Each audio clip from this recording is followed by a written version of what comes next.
রমজানের সর্বশেষ আমল হচ্ছে সদকাতুল ফিতির। রমজানের সর্বশেষ আমল সদকাতুল ফিতির। যাদের উপর জাকাত ফরজ, সদকাতুল ফিতির অটোমেটিক ফরজ। এবং যাদের কাছে সদকাতুল ফিতির 110-20 টাকা দেওয়ার সামর্থ্য আছে, এটা তাদের জন্য দেওয়া ওয়াজিব। দুটা কারণে রাসূল দিতে বলেছেন। এটা রমজানের শেষ আমল বলা হয়। দুটা কারণে রাসূল সদকাতুল ফিতির দিতে বলেছেন। একটা কারণ বলেছেন তুহরাতান লিস-সায়েম, এটা রোজাকে পরিশুদ্ধ করে। রোজার মাঝে ত্রুটি বিচ্যুতি আমাদের আছেই, কোনো সন্দেহ নাই। রোজাকে পরিচ্ছন্ন করে, ত্রুটি মুক্ত করে, ফ্রেশ বানায় সদকাতুল ফিতির। এই জন্য রমজানের শেষের গুরুত্বপূর্ণ একটা আমল সদকাতুল ফিতির ঠিকমতো দেওয়া, পরিবারের সকল সদস্যের পক্ষ থেকে। এমনকি কোনো দরাবান্দা যদি কাজের বুয়া থাকে, কোনো বাসার গৃহ পরিচারিকা, তার পক্ষ থেকেও আদায় করতে হয়। সর্বনিম্ন বলছে, সর্বনিম্নে যায় না, খালি জিজ্ঞাসা হুজুর এবার কয় টাকা, মানে ওই সর্বনিম্ন 110-20 টাকা, এটাই খালি শুনতে চায়। আগেই বলেছি 5টা পণ্য সামগ্রী দিয়ে সদকাতুল ফিতিরের কথা রাসূল বলেছেন। আপনি যেই ক্যাটাগরির সামর্থ্যবান, আপনি ওই ক্যাটাগরি দিয়ে দেন। 1 নম্বর উদ্দেশ্য তো বললাম যে রোজাকে পরিশুদ্ধ করে। 2 নম্বর বলেছেন তু'মাতান লিল মাসাকিন, গরিব মিসকিন মানুষের ঈদের আনন্দ ভাগাভাগি করার জন্য, ঈদের আনন্দে তাদেরকে শরিক করার জন্য সদকাতুল ফিতরের বিধান ইসলাম দিস।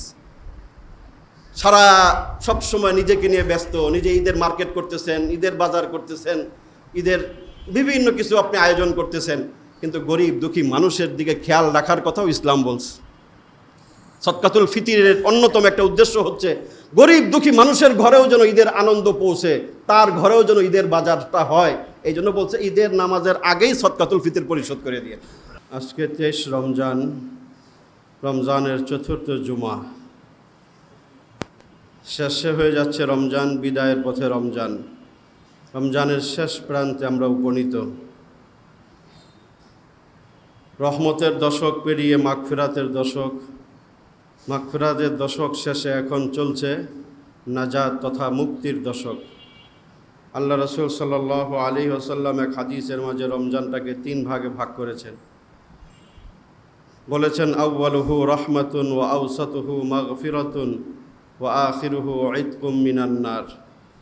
রমজানের প্রথম দশককে রহমতের দশক বলে অভিহিত করেছেন এবং রমজানের মাঝখানের দশককে মাগফিরাত তথা ক্ষমার দশক বলেছেন এবং রমজানের শেষ দশককে আল্লাহ রাসূল সাল্লাল্লাহু আলাইহি ওয়াসাল্লাম সেই হাদিসের মাঝে ইতকুম মিনান নার, জাহান্নাম থেকে মুক্তি পরিত্রাণের দশক বলে আখ্যায়িত করেছেন। তো রমজান এটা কারোর জন্য সুসংবাদবাহী, কারোর জন্য এটা দুঃসংবাদ বহনকারী। যাদের রমজানের সবার জন্য একই রকমের বার্তা বহন করে না রমজান। এটা ক্ষেত্র বিশেষ, ব্যক্তি বিশেষ, কারোর জন্য রহমত, বরকত, মাগফিরাত, নাজাতের সুসংবাদ বহন করে এবং কারোর জন্য রমজান কঠিন শাস্তি এবং ধ্বংস, অভিশাপের বার্তা নিয়ে আসে। আল্লাহ রাসূল সাল্লাল্লাহু আলাইহি ওয়াসাল্লাম বলেছেন, যারা রমজানের হক যথাযথভাবে আদায় করে, রমজানের হকগুলো আদায় করে সিয়াম সাধনা করে, যথাযথভাবে এই মাসটাকে যারা সম্মানের সাথে, মর্যাদার সাথে যারা অতিবাহিত করে, তাদের বেলায় রাসূল বলেছেন রমজান তাদের জন্য রহমত, বরকত, মাগফিরাত এবং মুক্তির বার্তা নিয়ে তাদের কাছে আসে, তাদের জন্য সুসংবাদবাহী। পক্ষান্তরে কিছু মানুষের জন্য রমজান হচ্ছে এটা দুঃসংবাদ বহনকারী একটি জিনিস। তাদের জন্য কোনো সুসংবাদ থাকে না, তাদের জন্য দুঃসংবাদ, অভিশাপ এবং ধ্বংসের বার্তা নিয়ে আসে রমজান। কারণ এক হাদিস আল্লাহ রাসূল সাল্লাল্লাহু আলাইহি ওয়াসাল্লাম বলেছেন, বাউদা মান আদরাকা রমাদান ফালাম ইউগফার লাহু। ওই ব্যক্তির ধ্বংস অনিবার্য যে ব্যক্তি রমজান পাওয়ার পরেও রমজানের যথাযথ হক আদায় করে নিজেকে ক্ষমা করাইতে পারে নাই, নিজের গুনাহগুলো পাপ মোচন করতে পারে নাই, ওই ব্যক্তির জন্য ধ্বংসের কথা বলেছেন রাসূল, অভিশাপের কথা বলেছেন। অভিসম্পাদটা করেছিলেন জিবরিল। একদিন রাসূল সাল্লাল্লাহু আলাইহি ওয়াসাল্লাম মসজিদে নববীতে মিম্বরে উঠতেছিলেন।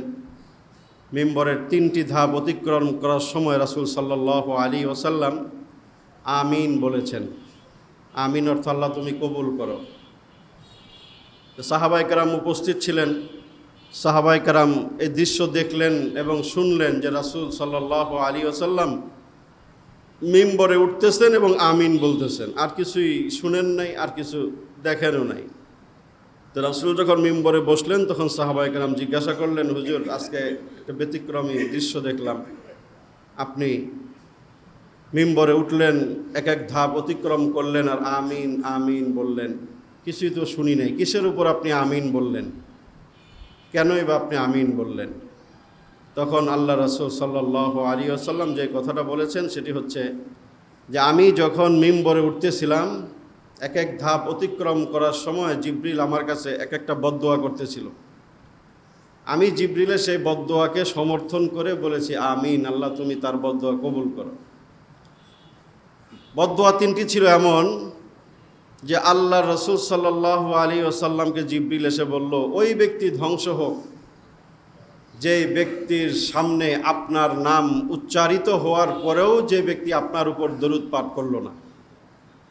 রাসূলের নাম শুনলে কি করতে হয়? দরুদ শরীফ পড়তে হয়। এটা রাসূলের হক, দরুদ শরীফ পড়তে হয়। এক মজলিসে যদি একাধিকবার রাসূলের নাম আসে, একাধিকবার যতবার আসে ততবার পড়াটাই ভালো, উত্তম। কারণ দরুদ শরীফ পড়তে এত লম্বা সময়ের প্রয়োজন হয় না, কষ্টও হয় না, টাকা পয়সা খরচ হয় না। রাসূলের নাম যতবার মুমিনের কানে আসবে, মুমিনের জন্য দায়িত্ব ততবার রাসূলের উপর সে ভক্তি শ্রদ্ধা নিয়ে দরুদ পাঠ করবে। সংক্ষিপ্ত দরুদ সাল্লাল্লাহু আলাইহি ওয়াসাল্লাম, সাল্লাল্লাহু আলাইহি ওয়াসাল্লাম, এতটুক যে বলতে পারবে না, রাসূল জিবরিল বলেছে ওই ব্যক্তি যেন ধ্বংস হয়ে যায়। সে বখিল, সে রাসূলের মর্যাদা সম্মান তার কাছে নাই, সে রাসূলের নাম শোনার পরেও সে দরুদ পড়ে নাই। তো ওই ব্যক্তির জন্য জিবরিল বলছে ওই ব্যক্তি যেন ধ্বংস হয়, তার উপর অভিশাপ, সে ধ্বংস হয়ে যাক। রাসূল এই বদদোয়াটাকে সমর্থন করে বলেছেন আমিন, যে তুমি জিবরিল যে বদদোয়াটা করলা এটা সঠিক, আমি এটাকে সমর্থন করে বললাম আমিন, আল্লাহ তুমি জিবরিলের এই বদদোয়াকে তুমি কবুল করো।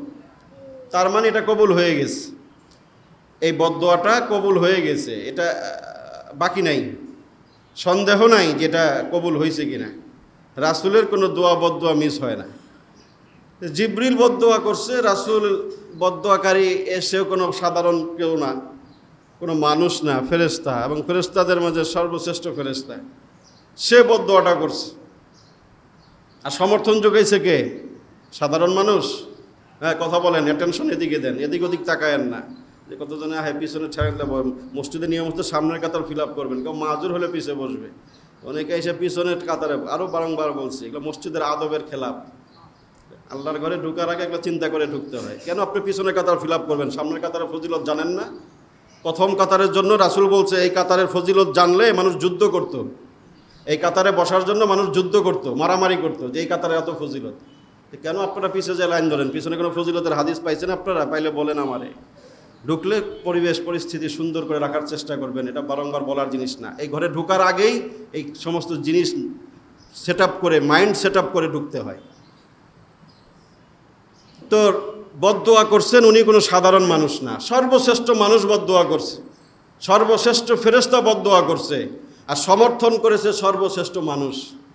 অতএব এই বদদোয়া, এই দোয়া যে কবুল হয়েছে এর মাঝে কোনো সন্দেহ নেই। অতএব রাসূলের দরুদ নাম শুনবেন যত জায়গায়, তত জায়গায় যদি অভিশাপ থেকে বাঁচতে হয় তত জায়গায় আপনাকে তার প্রতি দরুদ পড়তে হবে। খালি মিলাদ মাহফিলে বসে দরুদ পড়লেন সুরে সুরে তালে তালে না। দরুদ শরীফ একটা স্বতন্ত্র ইবাদত, গুরুত্বপূর্ণ একটা ইবাদত। বিপদ আপদ, মুসিবত, সমস্যা, পেরেশানি, বহু কিছু থেকে মুক্তিদাতা হচ্ছে দরুদের আমল, দরুদ শরীফের আমল। প্রতিদিন পড়তে হয়, প্রতিক্ষণে পড়তে হয়। রাসূলকে সাহাবায়ে কেরাম, হুজুর দোয়ার শুরুতে শেষে দরুদ পড়তে হয়। রাসূল বলছে তুমি দরুদ পড়ে দোয়া করে। হুজুর কতটুকু পড়বো? আরে যতটুকু মনে চায়। হুজুর অর্ধেক। তোমার মনে চায় যতটুকু, আরটু বাড়ায় দিই, আরও বেশি যদি পড়ি। রাসূল যত মনে চায় তুমি দরুদ বাড়াও। দরুদ শরীফের মাধ্যমে যদি তো দোয়া করে আল্লাহ পাক সেই দোয়া কবুল করে। সাহাবায়ে কেরাম প্রতিযোগিতা দিয়ে দরুদ শরীফ পড়ত, কিন্তু আমরা দরুদ শরীফের আমলটাও আমাদের থেকে ছুটে গেছে। দরুদ শরীফ পড়াটা রাসূলের প্রতি, এটা রাসূলের হক। তার নাম যখনই মুমিন শুনবে, মুমিনের কানে বাজবে রাসূলের নাম, সাথে সাথেই মুমিন ভক্তি শ্রদ্ধা নিয়ে দরুদ পড়বে সাল্লাল্লাহু আলাইহি ওয়াসাল্লাম। এটা যদি কেউ না পড়ে, জিবরিল বদদোয়া করে গেছে, ওই ব্যক্তির ধ্বংস অনিবার্য। 2 নম্বরে রাসূলকে কানে কানে জিবরিল বদদোয়া শুনাইছে, ওই ব্যক্তিও যেন ধ্বংস হয় যে জীবদ্দশায় পিতা মাতাকে পাইছে, খেদমত করে জাহান্নাম থেকে মুক্ত হতে পারে নাই, জান্নাতের টিকিট কিনতে পারে নাই, ওই ব্যক্তিও যেন ধ্বংস হয়। বদদোয়া করছে সর্বশ্রেষ্ঠ ফেরেশতা জিবরিল, আর সমর্থন যোগাইছে সর্বশ্রেষ্ঠ মহামানব নবী মুহাম্মদুর রাসূলুল্লাহ সাল্লাল্লাহু আলাইহি ওয়াসাল্লাম। উনি বলছেন, ঠিক আছে, তোমার দোয়া কবুল হোক, তোমার বদদোয়া কবুল হোক। কারণ এই সুযোগ যে পাইলো, নিজের ঘরের ভিতরে জান্নাত পাইলো, পিতামাতারে পাইলো জীবিত। অনেকে আছে পিতামাতারে পায় না, আগেই চলে যায়। যারা পাইলো এই সুযোগটা, পিতামাতা জীবিত, কিন্তু তাদেরকে খেদমত করে সন্তুষ্ট করে জান্নাত কামাইতে পারলো না, তাদের ধ্বংস অনিবার্য। জিবরিল বলছে, রাসূল বলছেন, হ্যাঁ ঠিক আছে, তোমার বদদোয়া সঠিক, আমি এটাকে সমর্থন করলাম। আল্লাহ যেন তোমার এই বদদোয়া কবুল করে। ওই সমস্ত সন্তানরা যেন ধ্বংস হয় যারা পিতামাতাকে জীবিত পেয়েও তাদেরকে খুশি করতে পারে নাই, সন্তুষ্ট করতে পারে নাই, তাদের ধ্বংস অনিবার্য।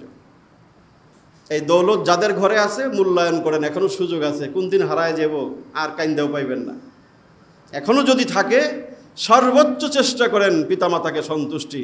আল্লাহ রাসূল বলে গেছেন, পিতামাতার সন্তুষ্টির মাঝে আল্লাহর সন্তুষ্টি, পিতামাতার অসন্তুষ্টির মাঝে আল্লাহর অসন্তুষ্টি। এই দৌলত হারানোর পরে খুঁজে লাভ নাই, থাকা অবস্থায় মূল্যায়ন করেন, কারণ ওটার মধ্যে আপনার দুনিয়া আখিরাতের কল্যাণ নিহিত, পরকালের মুক্তি ওটার মাঝে নিহিত। এবং সর্বোপরি জিবরিলের বদদোয়া, অভিশাপ এবং রাসূলের সমর্থন, এটা মাথায় রেখেও পিতামাতার খেদমত করতে হবে, সেবা করতে হবে, তাদেরকে সন্তুষ্ট করতে হবে, বৈধ পন্থায়, হারাম পন্থায় না। 3 নম্বরে রাসূলকে বলেছেন জিবরিল, বাউদা মান আদরাকা রমাদান ফালাম ইউগফার লাহু, ওই ব্যক্তিও যেন ধ্বংস হয় যে ব্যক্তি রমজান পেল কিন্তু রমজানকে কাজে লাগাইয়া নিজের গুনাহ ক্ষমা করতে পারে নাই। এটা রাসূলের, জিবরিলের সর্বশেষ বদদোয়া ছিল, অভিশাপ ছিল ওই মানুষদের প্রতি যারা রমজান মাস পাওয়ার পরেও এটাকে কাজে লাগায় নাই, রমজানের হক আদায় করে নিজের গুনাহগুলোকে মোচন করতে পারে নাই, পাপ মুক্ত হতে পারে নাই। জিবরিল বলেছেন, ওই মানুষদের পৃথিবীতে থাকা না থাকা সমান, তাদের ধ্বংস অনিবার্য, তাদের উপর অভিশাপ। আল্লাহ রাসূল সমর্থন করে বলেছেন, ঠিক বলেছো তুমি, তোমার বদদোয়া সঠিক, ওই মানুষদের উপর অভিশাপ বর্ষিত হোক, ওই মানুষগুলো ধ্বংস হয়ে যাক যারা মাহে রমজানের মতো মহিমান্বিত একটা মাস পাওয়ার পরেও এটাকে কাজে লাগাইতে পারে নাই, এটার হক যথাযথভাবে আদায় করে নাই, হেলায় খেলায় মাসটাকে নষ্ট করেছে।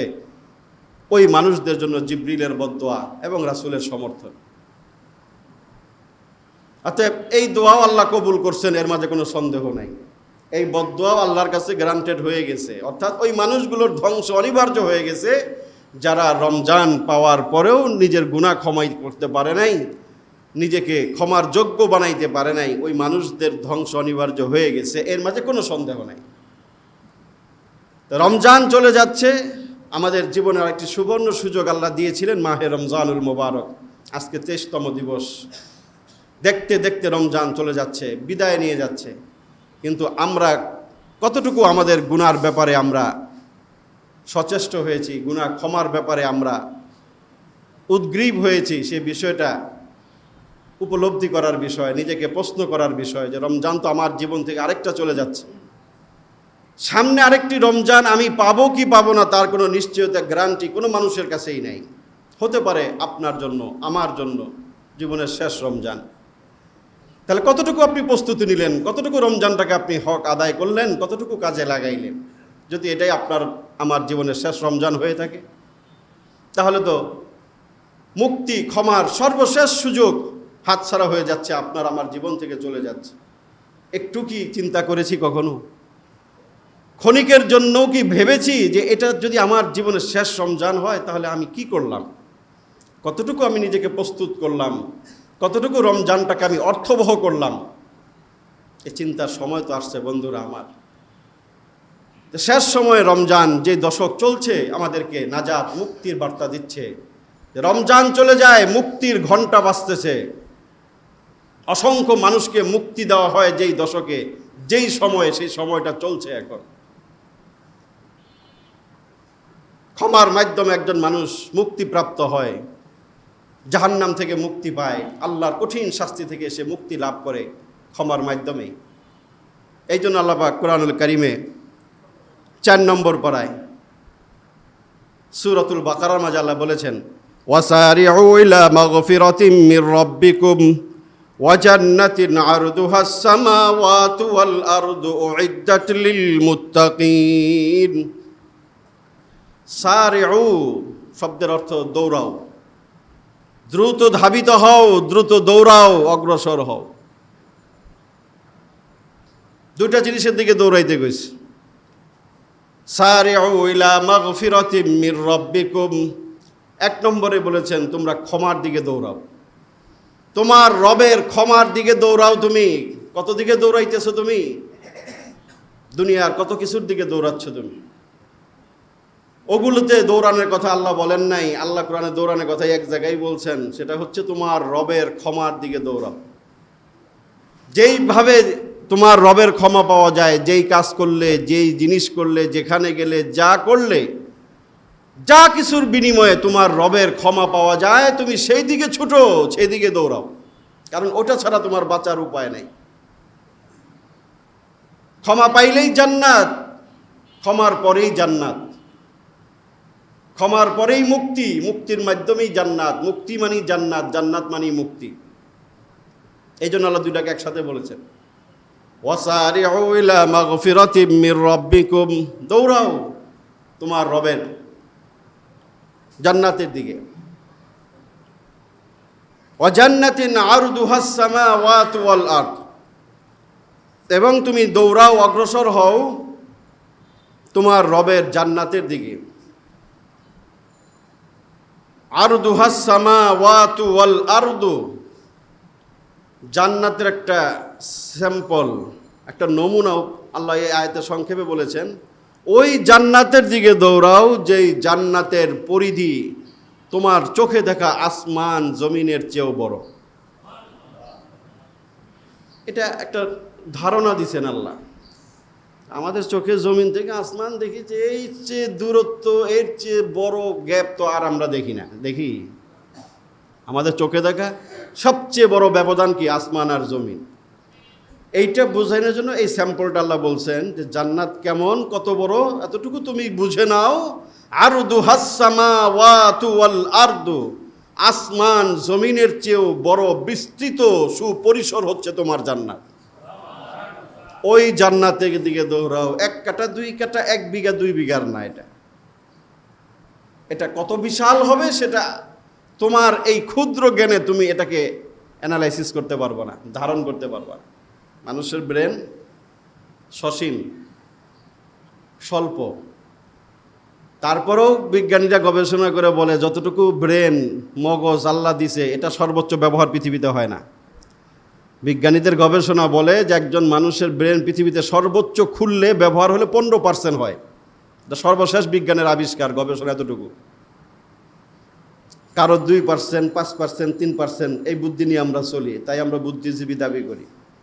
তো বিজ্ঞানীরাই বলছে একজন মানুষের পৃথিবীতে তার ব্রেন সর্বোচ্চ খুললে 15% পর্যন্ত খুলতে পারে, এর বাহিরে যায় না।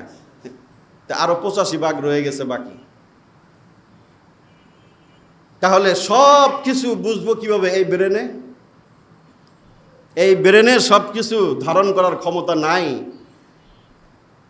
এটা শুধু আল্লাহ বলে নাই, আমাদের মতো বিজ্ঞানী মানুষরাই বলেছেন যে না, এটা দিয়ে ওই জগৎ অনেক কিছুই বোঝা সম্ভব না, যেহেতু আমার ব্রেন, আপনার ব্রেন সসীম, সীমিত, সীমাবদ্ধ।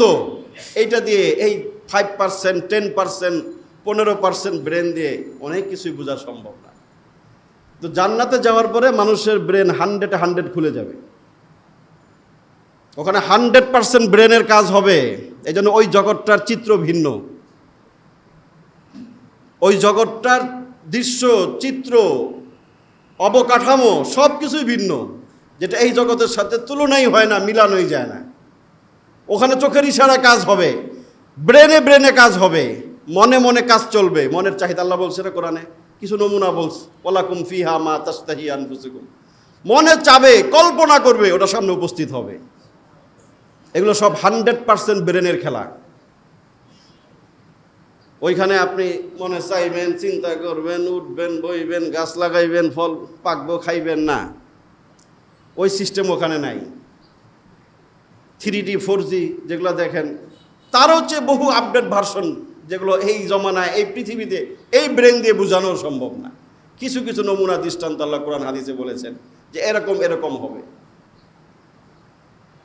ফলগুলো কাছে হবে, ওটার জন্য তার কষ্ট করতে হবে না, উঠতে হবে না, ধরতে হবে না, ছিঁড়তে হবে না, পেশাব পায়খানা লাগবে না, তার বিচরণ কেমন হবে, তার পোশাক পরিচ্ছদ কেমন হবে, তার অবয়ব আকার আকৃতি কেমন হবে, সব ভিন্ন কিছু। তো সেই রকম একটি জগৎ আল্লাহ পাক তৈরি করেছেন, জান্নাত। সেই জান্নাতের দিকে দৌড়ানোর কথা বলেছেন যে তোমার জীবনের লক্ষ্য মুমিন দুনিয়ার বাড়ি গাড়ি সম্পদ ধন দৌলত যশ খ্যাতি এগুলো হতে পারে না। একজন মুমিনের চূড়ান্ত টার্গেট লক্ষ্য হবে জান্নাত। যে ওটা আমার বাবার বাড়ি, কোরআনে বহু জায়গায় আল্লাহ পাক মিরাস ওয়ারিস শব্দ ব্যবহার করেছে। আমার পিতামাতা, আপনার আমার পিতামাতা, আদি মাতা আদি পিতা আদম এবং হাওয়া জান্নাতে ছিলেন, জান্নাত তাদের বাড়ি। ওইখান থেকে আল্লাহ পাক আমাদেরকে দুনিয়াতে সাময়িক পাঠাইছেন। আবার যে সন্তান সুসন্তান হবে, আদম হাওয়ার নেক সন্তান, সুসন্তান সুযোগ্য সন্তান যারা হবে, তারা আবার ঠিক তাদের বাপের বাড়ি জান্নাতে ফিরে যাবে।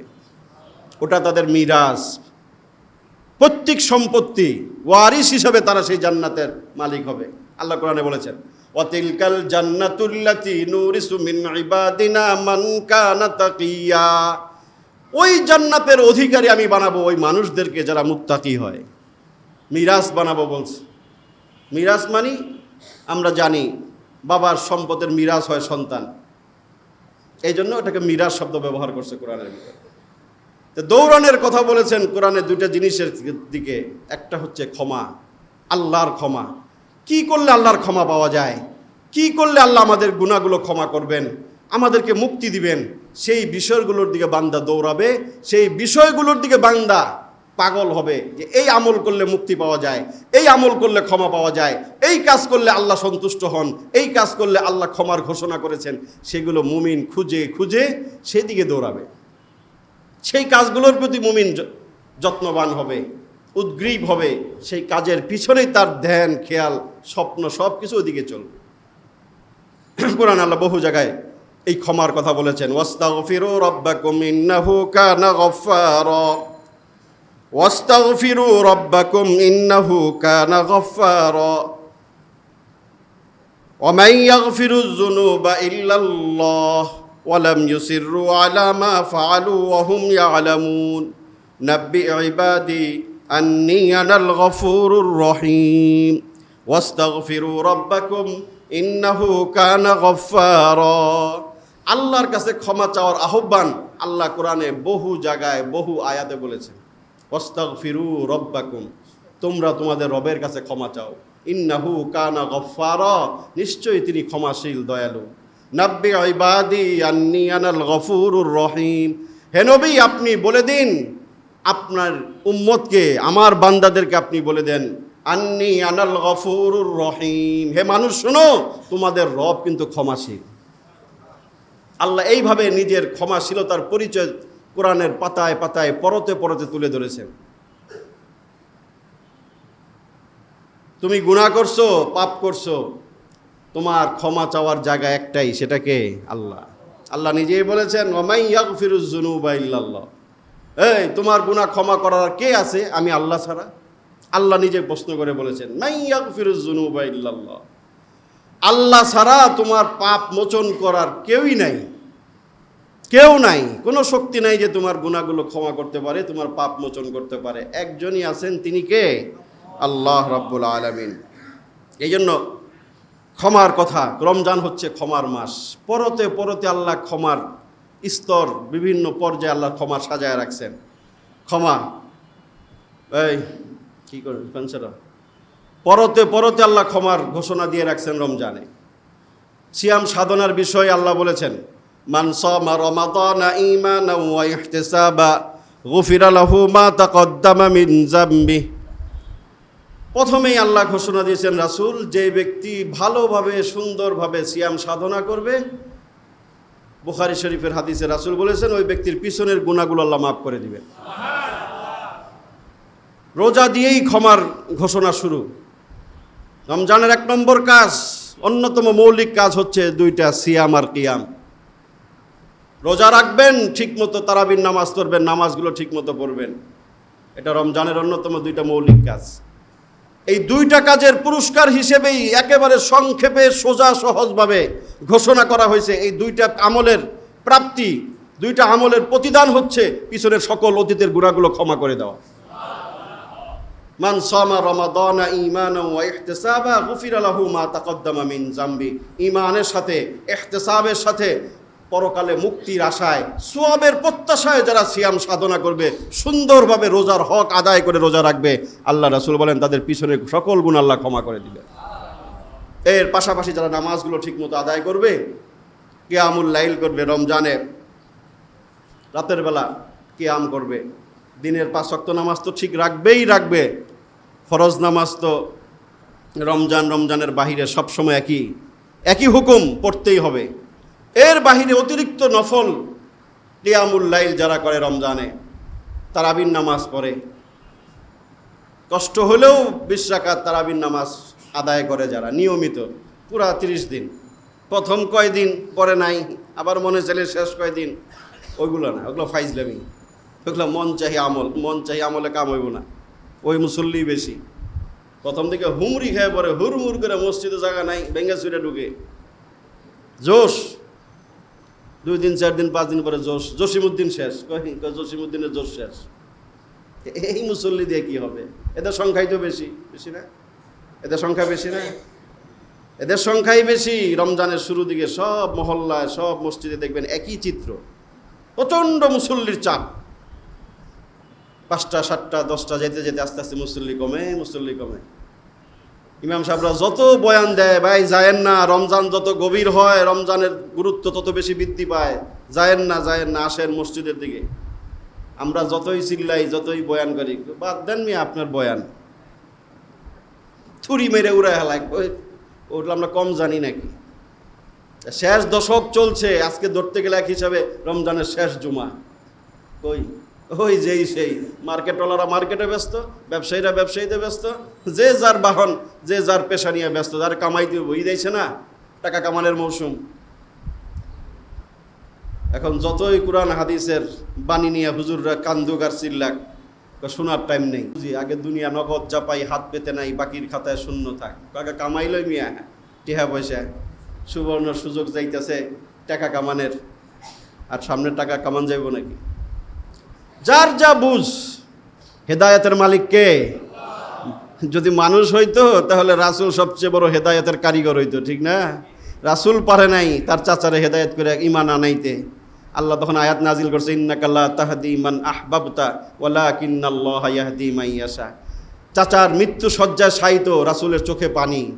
চাচাকে বারবার বলতেছে, চাচা একবারের জন্য আপনি কালিমাটা পড়েন, একবার জন্য মুহাম্মদুর রাসূলুল্লাহ নাই কইলেন, লা ইলাহা ইল্লাল্লাহ কমপক্ষে এতটুকু হইলেও বলেন।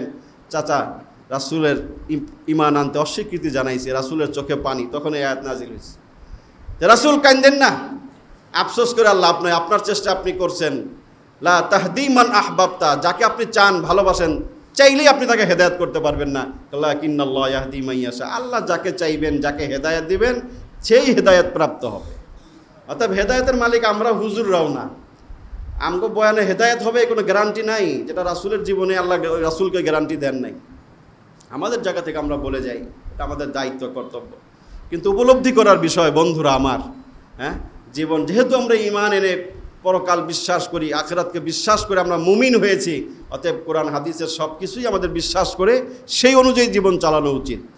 এতটুকু কমপক্ষে মনে রাখা উচিত যে আমি তো ঈমানের স্বীকৃতি দিচ্ছি, পরকালকে বিশ্বাস করি। নাহলে তো বিশ্বাস না করলে তাদের প্রতি কোনো বয়ান, কোনো আহ্বান আমাদের থাকে না, কোরআনের কোনো বাণী তাদের প্রতি নাই যারা পরকাল বিশ্বাস করে না। যারা বিশ্বাস করেছে আমরা আল্লাহ এবং রাসূলকে, আমাদের জন্য এই সমস্ত বিধিবদ্ধ নিয়মগুলো, যে রমজানের শেষ দশকের মূল্য বেশি, এই সময়ে তোমাকে মসজিদমুখী হইতে হবে, ইবাদতমুখী হইতে হবে, মুক্তির জন্য তোমাকে পাগল হয়ে খুঁজতে হবে মুক্তির ঠিকানা। কোথায় গেলে আমি জাহান্নাম থেকে মুক্তি পাই, কোন আমল করলে আল্লাহ আমাকে মাগফিরাত দান করবেন, ক্ষমা করবেন, এগুলোর পিছনে মুমিন ছুটবে। আল্লাহ তো কোরআনে বহু জায়গায় এই সমস্ত ক্ষমার কথা বলেছেন, যে রমজানের সিয়াম সাধনা করো, আমি তোমাকে ক্ষমার একটা গ্যারান্টি দিলাম। সুন্দর মতো রোজাগুলো রাখতে পারলে তোমার পিছনের গুনাহ ক্ষমার একটা গ্যারান্টি আমি তোমাকে দিয়ে দিলাম। আর পাশাপাশি যদি তুমি ওইভাবে ধৈর্য নিয়ে যদি 30 রমজানে 30 রাতে যদি 20 রাকাত তারাবির নামাজ পারলে যদি আরও বেশি বড় কিয়ামুল লাইল শেষ দশকে দেখেন, রমজানের মসজিদে নববী, মসজিদুল হারামে কিয়ামুল লাইল চলে রাতের বেলা। বিভিন্ন জায়গায় মানুষ রমজানের শেষ দশকে রাসূল ঘুমাতেন না, এটা রাসূলের সুন্নত। এগুলো আপনাদেরকে আমি স্মরণ করায় দিছি। আহইয়া লাইলাহু, শেষ দশকের একটি করণীয় ছিল রাসূল শেষ দশকে ঘুমাইতেন না, মসজিদে কাটাইতেন। এবং আহইয়া লাইলাহু, সারা রাত জেগে থেকে তিনি ইবাদত করতেন। আরেকটা হচ্ছে ওয়া আইকাযা আহলাহু, শেষ দশকে শুধু নিজে ইবাদত করতেন না, পরিবার পরিজনদেরকেও তিনি ইবাদতের জন্য জাগায় দিতেন। এটা একটা সুন্নত। শেষ দশকে বউরে উঠাই দিবেন, এই উঠো আর ঘুমাইও না, একটু নামাজ পড়ো, একটু তাহাজ্জুদ পড়ো, একটু কোরআন শরীফ পড়ো। সন্তান প্রাপ্ত বয়স্ক হলে, সন্তান বুজমান হলে তাদেরকে উঠায় দেওয়া, এটা রাসূলের সুন্নত। এই উঠো আর ঘুমায়ও না, এখন ঘুমানোর টাইম নেই, উঠা উজু করে নামাজ পড়ো, কোরআন শরীফ পড়ো, জিকির আজকার করো, আল্লাহর কাছে দোয়া করো। এই কাজগুলো রাসূল করতেন শেষ দশকে। আহইয়া লাইলাহু আইকাযা আহলাহু, সাদ্দা মিজারাহু, লুঙ্গি পরিধেয় বস্ত্র টাইট করে বাঁধতেন তিনি নামাজের জন্য, ইবাদতের জন্য, বন্দেগীর জন্য। শেষ দশকের করণীয় এগুলো। তো নিয়মিত যারা কিয়ামুল লাইল করবে তাদের সম্পর্কে রাসূল সুসংবাদ দিয়ে গেছেন, মান কামা ঈমানান ওয়া ইহতিসামা গুফিরা লাহু মা তাকদ্দামা মিন যামবি। একই ধরনের ভাষ্য, রোজার ক্ষেত্রে যেই ধরনের শব্দ ব্যবহার করেছেন রাসূল, ঠিক একই ধরনের বক্তব্য দিয়েছেন এই কিয়ামুল লাইল যারা করে, রাতের বেলা যারা নামাজ পড়ে রোজা রেখে, এইভাবে যারা ঈমানের সাথে, ইহতিসাবের সাথে, সোয়াবের আশায় যারা কিয়ামুল লাইল করবে, রাসূল বলেছেন তাদেরও পিছনে সকল গুনাহ আল্লাহ মাফ করে দিবেন। ইফতার খাওয়াইছেন, নিজে বইছেন, খাওয়ান নাই, নিজের পানিটা আরেকজনকে আগায় দিয়েছেন, একটা খুরমা খেজুর আরেকজন রোজাদারকে আগায় দিয়েছেন, কাউকে ইফতারের জন্য আপনি অগ্রসর হয়েছেন, রাসূল এখানেও ক্ষমার ঘোষণা দিয়েছেন যে যেই ব্যক্তি যদি কাউকে ইফতার করায় কোনো রোজাদারকে, 3 পুরস্কারের এক পুরস্কার, মাগফিরাতান লিযুনুবিহি, আল্লাহ তার অতীতের গুনাহ ক্ষমা করে দেয়। এরকম পরতে পরতে ক্ষমার স্তর আল্লাহ সাজায় রাখছে রমজানে, যেটা ক্ষমার মাস। তুমি লুফে নাও, কোন দিক থেকে তুমি ক্ষমা নিবা, তুমি লুফে নাও। তোমার জন্য আমি পরতে পরতে ক্ষমার আয়োজন করে রাখছি, সাজায় রাখছি ক্ষমা। তোমার যদি না বুঝো তাহলে তো আর কিছু করার নাই। আল্লাহ তো সেই সুযোগগুলো আমাদেরকে দিয়ে রেখেছেন, যে রমজান মাসটাকে আমি ক্ষমা দিয়ে সাজাইছি। সব জায়গায় চতুর্দিকে আমি বিভিন্ন ক্ষমার আয়োজন করে রাখছি। তুমি শুধু বুঝে বুঝে ওই জায়গায় ওই আমলগুলোতে তুমি নিজেকে শরিক করো, আর তুমি ক্ষমার মুক্তির গ্যারান্টি নিশ্চয়তা তুমি নিয়ে নাও। তো ক্ষমার অন্যতম রমজানের একটা প্রাপ্তি, রমজানের মৌলিক প্রাপ্তি, সবচেয়ে বড় অর্জন, সবচেয়ে বড় প্রাপ্তির নাম হচ্ছে 2টা, ক্ষমা এবং নাজাত, মুক্তি।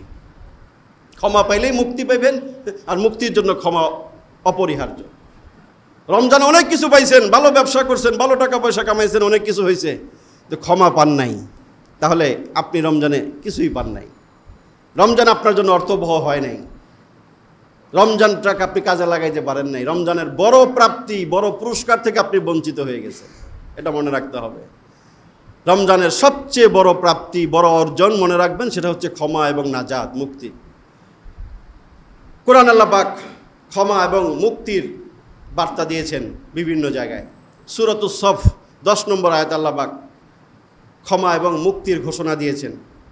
আল্লাহ পাক ইরশাদ করেন, ইয়া আইয়ুহাল্লাযীনা আমানু হাল আদুল্লুকুম আলা তিজারাতিন তুনজিকুম মিন আযাবিন আলীম।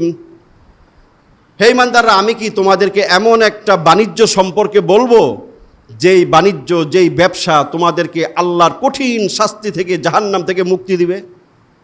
তুনজিকুম মিন আযাবিন আলীম, একটা ব্যবসার কথা বলতেছেন আল্লাহ, এখানে অফার দিচ্ছেন ব্যবসা বলে। হে মুমিন, তোমাদেরকে আমি এমন একটা বাণিজ্য ব্যবসার কথা বলবো, যেই বাণিজ্য ব্যবসা তোমাদেরকে জাহান্নাম থেকে, কঠিন শাস্তি থেকে তোমাদেরকে মুক্তি দিবে। ব্যবসাটা কি শুনেন, তুমিনুনা বিল্লাহি ওয়া রাসূলিহি, 1 নম্বর আল্লাহ এবং তার রাসূলের উপর পূর্ণ বিশ্বাসী হইতে হবে, পূর্ণ ঈমানদার হইতে হবে। ইমানকে শানিত করতে হবে, আল্লাহ এবং তার রাসূলের উপর পরিপূর্ণ বিশ্বাসী হও তোমরা। এটা তোমাদেরকে জাহান্নাম থেকে মুক্তি দিবে। যে যত বড় ইমানদার হইবা, যে যত সুন্দর ইমানদার হইবা, যে যত মজবুত ইমানের অধিকারী হইবা, তার পরকালে জাহান্নাম থেকে মুক্তি ততটা সহজ হবে। তুনজিকুম মিন আযাবিন আলীম তুমিনুনা বিল্লাহি ওয়া রাসূলিহি ওয়া তুজাহিদুনা ফি সাবিলিল্লাহ বিআমওয়ালিকুম ওয়া আনফুসিকুম, এবং আল্লাহর রাস্তায় তোমাদের জান মাল ব্যয় করা। 2 নম্বর পয়েন্ট, 2 নম্বর করণীয়, মুক্তির বার্তা আল্লাহ দিয়েছেন। 1 নম্বরে বলেছেন পরিপূর্ণ ইমানদার হও, নিজের ইমানটাকে ঠিক করো, খাঁটি করো। 2 নম্বরে বলেছেন ওয়াতুজাহিদুনা ফি সাবিলিল্লাহি বিআমওয়ালিকুম ওয়া আনফুসিকুম, তোমাদের জান মাল আল্লাহর রাস্তায় ব্যয় করো। আল্লাহর রাস্তা ব্যাপক বিস্তৃত শব্দ। যেই জায়গায় আল্লাহর দ্বীন প্রতিষ্ঠিত হয়, যেই জায়গায় আল্লাহর দ্বীন প্রতিষ্ঠার সশস্ত্র জিহাদ হয়, যেই জায়গায় আল্লাহর দ্বীন চর্চা হয়, যেই জায়গাগুলোতে আল্লাহর দ্বীনের সংশ্লিষ্টতা আছে, এমন জায়গায় জান আর মাল লাগাইতে গেছে। জান মাল ব্যয় করতে বলছেন আল্লাহর রাস্তায়, ফি সাবিলিল্লাহ। 2 নম্বরে এই 2টা কাজ করার কথা এই আয়াতে বলছে, বেশি কিছু বলে নাই। এই 2টার মধ্যে সব আছে। তুমি পরিপূর্ণ ইমানদার হইবা। যে পরিপূর্ণ ইমানদার সে আল্লাহর উপর পূর্ণ বিশ্বাসী হবে, রাসূলের উপর পূর্ণ বিশ্বাসী হবে, পরকাল সম্পর্কে সে পূর্ণ বিশ্বাসী হবে এবং সেই অনুযায়ী সে জীবন চালাবে। কমন বিষয়। এরপরে মানুষের কাছে জিনিস আছে কয়টা? 2টা। আমাদের কাছে জিনিস কয়টা? 2টা, জান আর মাল। এই 2টা জিনিসকে সঠিক পথে, আল্লাহ রাস্তায়, মানে কি আল্লাহর নির্দেশিত পথে ব্যয় করা। এর বাহিরে আর কিছু নাই। আপনার আমার পুঁজি 2টা, হায়াত আর এই জান আর মাল। এই 2টা জিনিসকে আল্লাহ বলছেন তোমরা আল্লাহর রাস্তায়, অর্থাৎ আল্লাহর নির্দেশিত পথে ব্যয় করো। তোমার জানটা যে কোনো জায়গায় লাগাই দিও না, যার তার পিছে জান ব্যয় করো না। নেতা খেতা, অমুক দল তমুক দল, অমুক তমুক বিভিন্ন জায়গায় জান ব্যয় করতেছ, নেতার জন্য জান দিয়ে হেলাইতেছ, লাভ হইব না, কাম হইব না। বলছে জান আর মাল 2টা ব্যয় করার আগে চিন্তা করবা যে এইখানে আল্লাহর রাস্তা কিনা, আল্লাহর নির্দেশ আছে কিনা এই জায়গায়। এই 2টা জিনিসকে যদি তুমি আল্লাহর হুকুম মতো ব্যয় করতে পারো, আর কিছু লাগবে না। পরের আয়াতে আল্লাহ বা খালি সুসংবাদ আর সুসংবাদ দিয়েছেন, কারণ জান মালের বাহিরে আর কিছু নাই আমাদের। এই 2টার সঠিক ব্যবহার নিশ্চিত হলে তোমার আর কোনো কিছু, তোমার আর আটকানোর কিছু নাই, তোমার আর অপ্রাপ্তির কিছু নাই। এরপরে তোমার জন্য আল্লাহর সকল পুরস্কার, সকল ওয়াদা তোমার জন্য। এরপরে আল্লাহ বলেন যালিকুম খায়রুল লাকুম ইন কুনতুম তা'লামুন, এই ব্যবসাটা তোমাদের জন্য খায়র, কল্যাণময়, বরকতময়, মঙ্গলময়। ইন কুনতুম তা'লামুন, যদি তোমরা বুঝতা, যদি তোমরা জানতা। আল্লাহ রাসূলের উপর ঈমান আনা এবং জান মাল আল্লাহর রাস্তায় ব্যয় করা, এটা যে কত বড় ব্যবসা, এটা যে কত বড় লাভজনক কাজ, এটা যদি তোমরা বুঝতা তাহলে অবশ্যই তোমরা এই কাজে নিজেদেরকে নিয়োজিত করতা। যালিকা খায়রুল লাকুম, এটা তোমাদের জন্য মঙ্গলজনক। এরপর আল্লাহ পুরস্কারের কথা বলেন ইয়াগফির লাকুম যুনুবাকুম, এই 2 কাজ যদি তোমরা করো তোমাদের 1 নম্বর পুরস্কার হচ্ছে ইয়াগফির লাকুম যুনুবাকুম, আল্লাহ পাক তোমাদের অতীত জীবনের গুনাহগুলো ক্ষমা করে দিবেন। ক্ষমার ঘোষণা। যদি জানমাল আল্লাহর রাস্তায় সঠিকভাবে ব্যয় করতে পারো, আর যদি পরিপূর্ণ ইমানের উপর চলতে পারো, ইমানের অধিকারী হতে পারো, 1 নম্বর পুরস্কার আল্লাহ তোমাদের অতীত জীবনের গুনাহগুলো ক্ষমা করে দিবেন। যালিকুম খায়রুল লাকুম ইন কুনতুম তা'লামুন ইয়াগফির লাকুম যুনুবাকুম ওয়া ইউদখিলকুম জান্নাতিন তাজরি মিন তাহতিহাল আনহার। 2 নম্বর পুরস্কার আল্লাহ পাক তোমাদেরকে সুসজ্জিত জান্নাতে প্রবেশ করাবেন। ওয়া ইউদখিলকুম জান্নাতিন তাজরি মিন তাহতিহাল আনহার খালিদিনা ফিহা ওয়া মাসাকিন তাইয়্যিবাতান ফি জান্নাতি আদন, এবং চিরস্থায়ী জান্নাতে আল্লাহ পাক তোমাদের জন্য পরিষ্কার পরিচ্ছন্ন সুপ্রশস্ত প্রাসাদের মালিক তোমাদেরকে বানাবেন। 2 নম্বর পুরস্কার কইছে জান্নাত দিমু। 3 নম্বরে কইছে জান্নাত একটা নমুনা বলছে, ওয়া মাসাকিন তাইয়্যিবা, ডেকোরেশন করা, সুসজ্জিত, পরিপটি, সুন্দর, রুচিসম্মত একটা প্রাসাদ তোমাদেরকে দিব। মাসাকিন, সুকুন মানে বসবাসের জায়গা, মাসাকিন মানে অনেকগুলো প্রাসাদ দিব, কয়টা এটার হিসাব নাই। ওয়া মাসাকিনা তাইয়্যিবাতান, তাইয়্যিবাতান মানে পরিষ্কার পরিচ্ছন্ন, রুচিসম্মত, রুচিশীল, দেখতে পছন্দ হইব সবার। ওয়া মাসাকিনা তাইয়্যিবাতান ফি জান্নাতি আদন, চিরস্থায়ী জান্নাতে, অস্থায়ী জান্নাতে না। যালিকাল ফাউজুল আযীম, আল্লাহ বলেন এটাই মহান সফলতা। ওয়া উখরা তুহিব্বুনাহা নাসরুম মিনাল্লাহ ওয়া ফাতহুন করিব, এর বাহিরেও তোমাদেরকে আরেকটা জিনিস দিব, যে জিনিসটা তোমরা খুবই পছন্দ করো। আল্লাহ বলতেছেন উখরা, আরেকটা জিনিস, তুহিব্বুনাহা, যেটাকে তোমরা খুব পছন্দ করো, ভালোবাসো। কি যেটা? নাসরুম মিনাল্লাহ ওয়া ফাতহুন করিব, আল্লাহর সাহায্য এবং বিজয়। একটা লোক সুবহানাল্লাহ কয় না, কি মুসল্লি আল্লাহই জানে। মুসল্লি কষ্ট হয়ে যায় নাকি আপনাকে, নাকি তেবদা লেগে গেছেন? কইবেন তো সুবহানাল্লাহ আলহামদুলিল্লাহ, মন চায় নাই জান্নাতে যাইতে? যে কথা কইছে শুরুতে, যে শর্ত লাগাইছে জানমাল আল্লাহর রাস্তায়, ওইটা করবো কেরা? হ্যাঁ, পুরস্কার কতগুলো খালি গুনলেও তো মিয়া পেরেশান, হয়রান হয়ে যায় মানুষ। কতগুলো পুরস্কার, ক্ষমা করে দিব, জান্নাত দিব, জান্নাতে অনেকগুলো পুত পবিত্র প্রাসাদ দিব। এরপর আল্লাহ আকর্ষণ লাগায় কইতেছে আরেকটা জিনিস যেটা তোমরা খুব পছন্দ করো, ভালোবাসো, ওই জিনিসটাও দিমু। ওইটা হচ্ছে নাসরুম মিনাল্লাহ, আমরা পরতে পরতে আল্লাহর সাহায্য চাই, ওই সাহায্য তোমাদের কাছে আসবে, এবং তোমরা জীবনে যুদ্ধে সব জায়গায় বিজয় চাও, ওই বিজয় আমি তোমাদেরকে দিব। নাসরুম মিনাল্লাহি ওয়া ফাতহুন করিব ওয়া বাশশিরিল মুমিনিন, হে নবী আপনি সুসংবাদটা আমার উম্মত বান্দাদেরকে শোনায় দেন। আল্লাহ সুসংবাদ দিয়েছেন। এই জন্য বন্ধুরা আমার, ক্ষমা এবং মুক্তির বিষয় শেষ দশকের অন্যতম একটি করণীয়। আল্লাহ রাসূল সাল্লাল্লাহু আলাইহি ওয়াসাল্লামকে একজন সাহাবী জিজ্ঞাসা করছেন, মান নাজাতু ইয়া রাসূলুল্লাহ, হে আল্লাহ রাসূল মুক্তি পাওয়া যায় কোন পথে, কোন আমলে, কোন কাজে মুক্তি পাওয়া যায়? রাসূলকে সাহাবায়ে কেরাম প্রশ্ন করেছেন। রাসূল সাল্লাল্লাহু আলাইহি ওয়াসাল্লাম এই হাদিস তিরমিজি শরীফের 2640 নম্বর হাদিসে তিনটা কথা বলেছেন, মুক্তির নিশ্চয়তা, মুক্তির ঠিকানা, তিনটা জিনিসের কথা বলেছেন। এক নম্বর, মান নাজাতু ইয়া রাসূলুল্লাহ, قال النبي صلى الله عليه وسلم امسك عليك لسانك ويسعك بيتك وابكي على خطيئتك। এক নম্বর বলছেন আমসিক আলাইকা লিসানাক, মুখটাকে কন্ট্রোল করো। মুক্তি চাও, দুনিয়া আখিরাতের মুক্তি, নাজাত, তাহলে এক নম্বর করণীয় কি? মুখ কন্ট্রোল, মুখ কন্ট্রোল। সকল অঙ্গের মাঝে এই অঙ্গ কন্ট্রোলের কথা সবচেয়ে বেশি আসছে কোরআন হাদিস।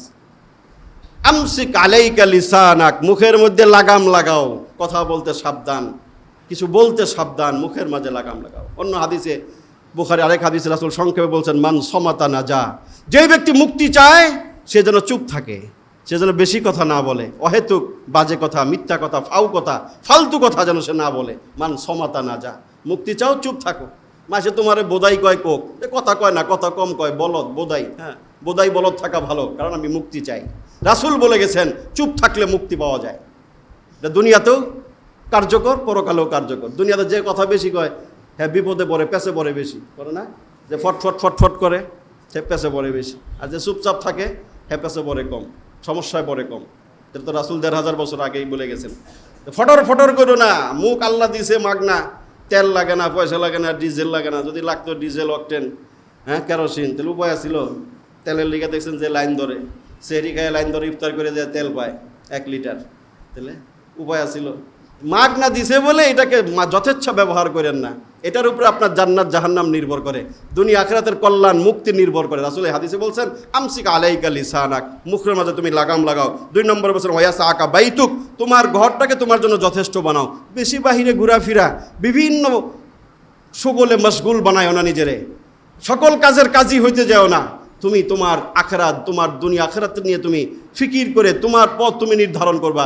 ইয়াসআকা বাইতুক, তোমার ঘরটাকে তোমার জন্য যথেষ্ট বানাও। ওয়া আবকি আলা খতিয়াতিক, 3 নম্বরে বলেছেন তুমি তোমার গুনার জন্য আল্লাহর কাছে চোখের পানি ছেড়ে কাঁদো। এটা তোমার মুক্তির ঠিকানা। পরকালে যদি মুক্তি চাও, গুনাহ থেকে যদি পরিত্রাণ চাও, অন্যতম শক্তিশালী হাতিয়ার হচ্ছে তোমার চোখের পানি। আবকি আলা খতিয়াতিক, চোখের পানি, কান্না, এটা অনেক গুরুত্বপূর্ণ, মূল্যবান একটা জিনিস। রমজান যাচ্ছে শেষ হয়ে, কয়দিন কাঁদছেন? কয়দিন আপনার চোখ দিয়ে পানি বের হয়েছে গুনার জন্য, আখিরাতের জন্য, পরকালের জন্য? প্রশ্ন করলে অনেকের মনে আসবে না, চোখে তো পানি আসে না, অন্তর শক্ত হয়ে গেছে। এটা গুনার কুফল, গুনার কুফলের কারণে মানুষের অন্তর শক্ত হয়। কোরআন আল্লাহ বলছেন ফাহিয়া কাল হিজারা আও আসাদ্দু কাসওয়া, কিছু মানুষের অন্তর আছে পাথরের মতো শক্ত, এরপর আল্লাহ বলেন পাথরের চেয়েও বেশি শক্ত হয়ে যায়। কোরআনে বাকারা 1 নম্বর পরে আল্লাহ বলেছেন এটা খুব ভয়ঙ্কর জিনিস।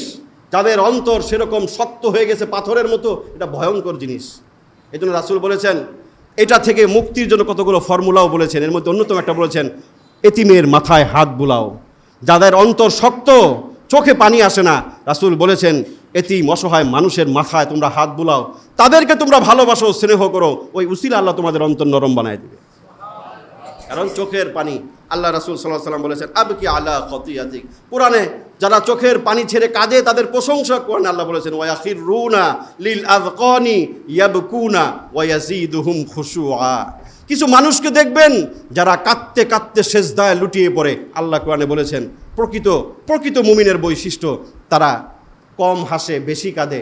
তারা কাঁদতে কাঁদতে মাটিতে লুটায় পড়ে, সেজদায় লুটায় পড়ে, দাঁড়ায়া কাঁদে, রুকুতে কাঁদে, সেজদায় কাঁদে, রবেশ দরবারে মাথা নত করে যারা ক্রন্দন করে, তাদের কথা বলেছে।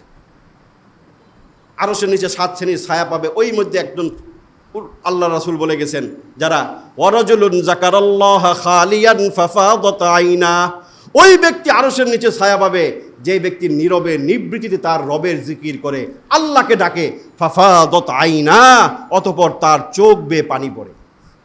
1 ফোঁটা পানি বের করার চেষ্টা করুন বন্ধুরা। আমার শেষ দশক, শেষ সময়গুলো চলছে রমজানের। রাসূল তো বলেছেন আইনানে লা তামাসসাহুমুন নার, 2টা চোখ জাহান্নামে যাবে না, ওই 2টা চোখের অধিকারী মানুষগুলো জাহান্নামে যাবে না। 1 নম্বর বাকাত মিন খাশিয়াতিল্লাহ, যেই চোখগুলো আল্লাহর ভয়ে কাঁদে, যেই চোখ দিয়ে আল্লাহর ভয়ে পানি পড়ে, রাসূল বলেছেন ওই চোখ জাহান্নামে যাবে না। তার মানে ওই চোখের অধিকারী ওই ব্যক্তি জাহান্নামে যাবে না। আর 2 নম্বরে রাসূল বলেছেন হারাসাত ফি সাবিলিল্লাহ, ওই চোখগুলো জাহান্নামে যাবে না যেই চোখগুলো আল্লাহর রাস্তায় পাহারাদারি করে, আল্লাহর রাস্তায় পাহারাদারি করে। আরেক হাদিস আল্লাহ রাসূল বলেছেন লাই ইয়ালিজান নার লাই ইয়ালিজা রাজুলুন নার বাকা মিন খাশিয়াতিল্লাহ।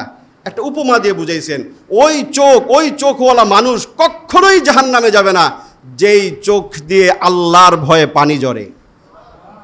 এরপর রাসূল দৃষ্টান্ত দিয়েছেন দুধ, গরু ছাগলের ওলান থেকে দুধ বের হওয়ার পরে ওই দুধ যেমন ওলানের ভিতরে ঢোকানো অসম্ভব, আল্লাহর ভয়ে যেই চোখ দিয়ে পানি ঝরে ওই চোখ জাহান্নামে যাওয়ার তেমনই অসম্ভব। রমজানের সর্বশেষ আমল হচ্ছে সদকাতুল ফিতির। রমজানের সর্বশেষ আমল সদকাতুল ফিতির। যাদের উপর যাকাত ফরজ, সদকাতুল ফিতির অটোমেটিক ফরজ।